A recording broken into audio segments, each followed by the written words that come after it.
Nurseries are absolutely wonderful. You can go when you're selecting flowers, and let's say you can go in and you have no idea what it is that you want. You know that you want something purple maybe, or something white, but you're not quite sure. Do you want a big flower, a little flower, one that's, on the ground, one that grows tall? You have no idea, but you go in there and you start looking around and just ask. And you ask, what is it that I need? You'll be pulled to something. It will pull you to what it is that it would like to come home with you.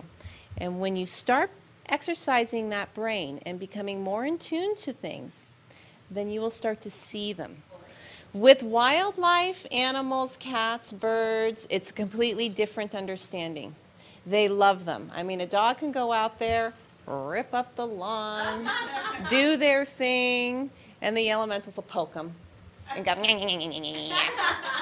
you'll have your fairies and you'll have your pixies around, and they'll just go, and then the leprechaun will be there, or the elf will be there with his arms crossed going, then they'll poke. One of the things that you can notice too with your animals, when you see their eyes wander like this, they'll look above you and their eyes are wandering, they are actually seeing elementals and angels. It's a different energy. Small children have that ability too. When we are born, we do not have all of the riffraff that we have as adults. We are very clear, clean, and open. Yes, we signed our contract. We will have our lessons to learn. We will have, our karma that we need to pay off to achieve what it is that we agreed to achieve in this lifetime, our soul agreed to in the body that it's housed in. But they don't have all of that stuff in front of them. We start to achieve that riffraff, as I call it, as we grow up. Children are very, very aware as to what's going on. So if you do have children, or you have grandchildren, or you work with children, really try to understand them in a different way. They are very, very wise. They are wiser than we can ever possibly imagine. And there are many times our children will say things to us, or our friends' children, or if you work with children, they say things that seem so archaic or bizarre, but they are giving you a message. And the message that they're giving you is something that they're hearing from someone else or something else. So as big people now, and having that understanding, when we speak with little ones, let's try to let them go with that imagination. Let's play with them. Remember that childlike behavior, playful fun and happiness. Let's try to keep that going. And children are really, really good at that. Our animals can be really, really helpful with that now too. I'm a leprechaun. Oh, no. And a leprechaun is 50% wise one and 50% fairy or pixie. It's the combination of the two. And the wise one was more human-like. They were more like, the elves and the Lord of the Rings. Yeah. Yep. Those are wise ones. The elementals and the wise ones work very, very close together because the wise ones could get closer to humanity. They could be the witches.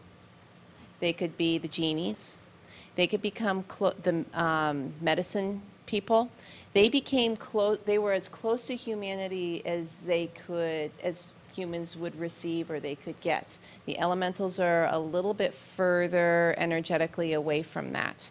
So they worked very, very closely together because a lot of the wise ones were the medicine people or were witches. Or magicians, they had to work with the elementals and really understand them because they were using Mother Earth. They were working with the elementals and Mother Earth for their potions, for their flower essences. Fairies and pixies, the earthbound elementals can be very mischievous. They are not as mischievous. They are more etheric in essence, very helpful. They guard our dolphins. They work closely with our dolphins and the water creatures in our oceans and our freshwater. They are working very closely with this oil disaster right now. There's a lot of protection going on right now. where they are actually pulling the sea wildlife away from the area. So as nervous and scared as we are of the disaster for all of our, sea creatures, they are actually guarding a lot of them. They will not let the ocean fall and die. So they are doing their job. It's a big wake-up call for humanity. That's why these things are happening right now, especially coming up to the year 2012 and with the energetic vibration. Yeah. It was exciting. Oh, absolutely.